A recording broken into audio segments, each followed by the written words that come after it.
Tormenta Rampaging Run is the new Six Flags Over Texas 309-foot Giga dive coaster that is set to open next year in 2026. Unlike most other Giga coasters, Tormenta Rampaging Run is a more inversion-focused coaster that will feature the world's tallest inversion at a 219-foot Immelmann loop and the world's tallest vertical loop at 179 feet tall. Tormenta looks to be a really good roller coaster as long as it's smooth, and that's why in this video I'm going to be building the entire thing out of KNEX. So the first thing I do when I start my KNEX recreations is I start by building the brake run.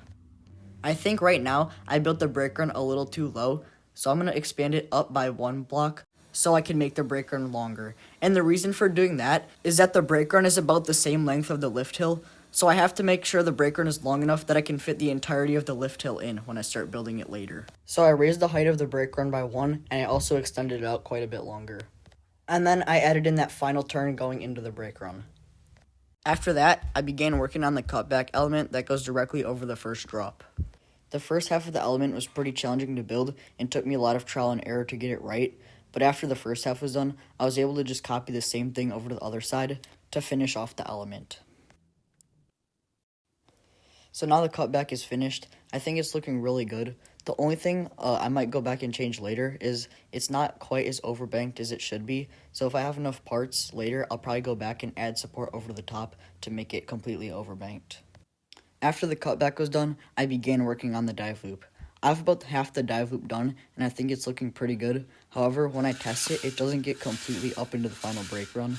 So what I'm going to do is I'm going to finish the bottom of the dive loop, and then I'm going to build a mid-course to the height where I think it should be at in comparison to the rest of the coaster. And then if it doesn't make it into the brake run from there, I'm going to have to end up lowering the brake run.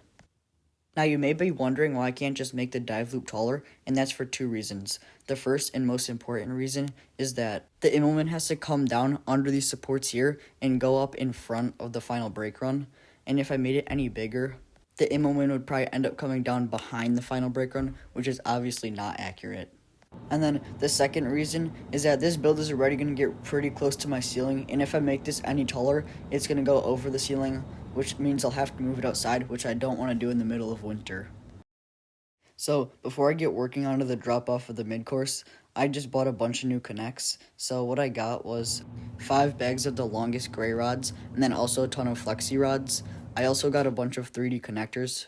And then the last thing I got was these red rods, which is the second longest length, which I use for the diagonals of my box supports. These are the 4 types of pieces that I generally run out of the most, so it's really helpful that I got them. You can see that I'm pretty low on flexi rods for this project already. I also tend to run out of 3D connectors a lot when building box supports. And then the red and gray rods are going to be really helpful for when I build more projects with tube supports in the future.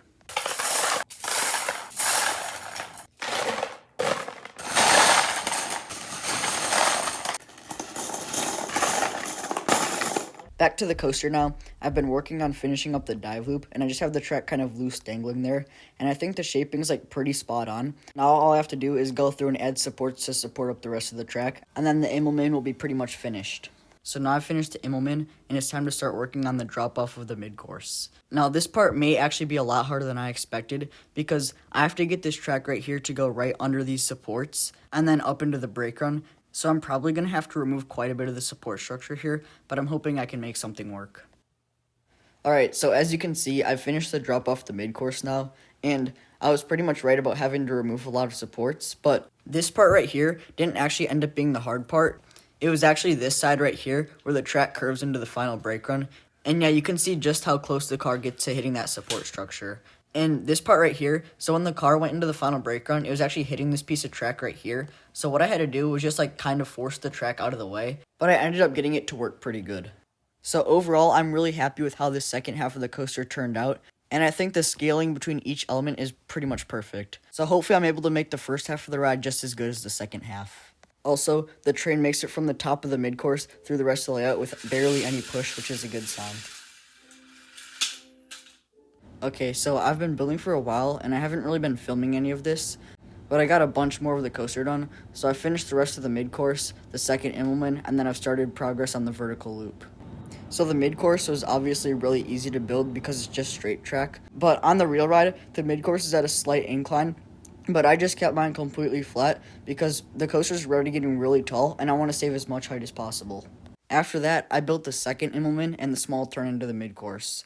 So right here, when I was building the Immelmann, you can see that I've curved the structure slightly so I can have it on the same grid as the loop where it's pointed back towards the cutback element. This also makes it so I can send the track through these two support columns here. So that catches us up to where we are now, which is about halfway done with the vertical loop. So how I built the vertical loop is I started by building the track way out, and then I built these two main support columns right here so I can get the general shape of the track down. And then after that, I can go back in and add the smaller supports to stabilize the track. So originally, I wasn't going to build in tube supports, but I'm running really low on 3D connectors, which is the main thing that I need for box supports, so I figured if I just build some tube supports for the loop, I can save my 3D connectors for the first two main elements. Okay, so I just finished up adding in the rest of the smaller supports for the loop, and have also started work on the Immelmann. So if I don't give the car a push, it doesn't quite make it up the Immelmann, but it's supposed to be going through the loop with quite a bit of speed, so it shouldn't be a problem. So normally tube supports are pretty weak, but I was able to just connect them to the pre-existing structure right here, and that makes them pretty strong. I'm also really happy with how the loop turned out. So I'm running pretty low on cross ties, so unfortunately I'm going to have to do the rest of the coaster with 4 cross ties per rod instead of 6, which isn't ideal, but I'm hoping it won't be a problem. The way I'm going to build the Immelmann is I obviously have this valley done right here, so then after this I'm going to do the valley for the drop, and then build up, and then connect the 2 pieces of track at the top, and then build the rest of the supports around them. Okay, so it's the next day now, and last night I worked for around 5 hours to finish up the Immelmann, and this is probably one of the most difficult elements that I've ever built, but overall I'm super happy with how it turned out. At first when I tested it, it didn't even make it close to getting around the loop, so I spent around an hour beefing up the bottom of the structure, and now it's able to make it around the loop, which is good. So now the only thing that I have left to do is to build the first drop, and because it's just a straight piece of track, I don't think it'll take me too long to build, so I'm hoping that I can finish it today. Okay, so as you can see, I've completely finished the coaster. I'm so happy with how it turned out. It's probably one of my favorite coasters that I've built yet. It took me over 2 months to build this thing, but it definitely paid off in the end. Unfortunately, the coaster doesn't work, which is kind of disappointing, but I'm still really happy with how it turned out. Hopefully, I can get my 3D printed roller coaster cars working soon, which will be a lot better than the stock cars. Anyway, now that the coaster is finally done, it's time to take a look at the final result, and stay tuned for my next build, which is Circuit Breaker.